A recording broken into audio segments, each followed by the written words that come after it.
Today it's a pleasure to welcome Karmichael Hunt to the Waratahs. We've conducted a thorough process, a lengthy process, in making sure and satisfying ourselves that we're making an informed decision. It's been a trying, let's just call it last 5 years, but last year especially.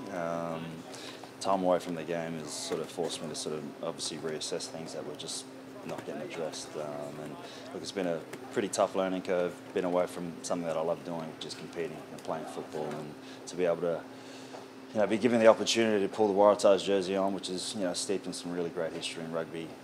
It's a game away from the final and a team that's ready to win. It couldn't have worked out any better for me. So I'm really looking forward to it. I initiated a conversation with Brad at the NRC just to get some clarity around what was going to happen for me next year, and he clearly stated, clearly alluded to that he wasn't going to pick me. So.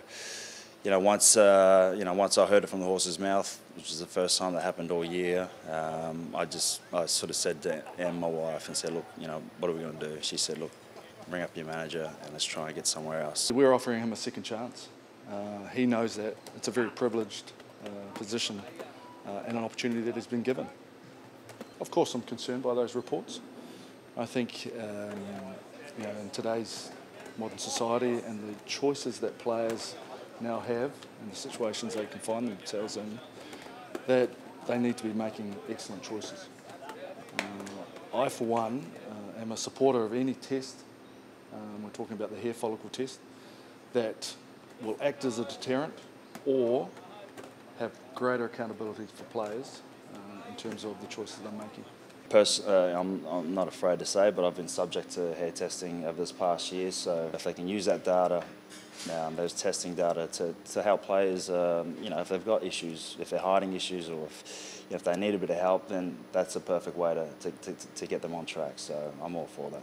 I think Kirtley, first and foremost, has shown great ownership and responsibility with the situation that he found himself in, and he's apologised for those actions.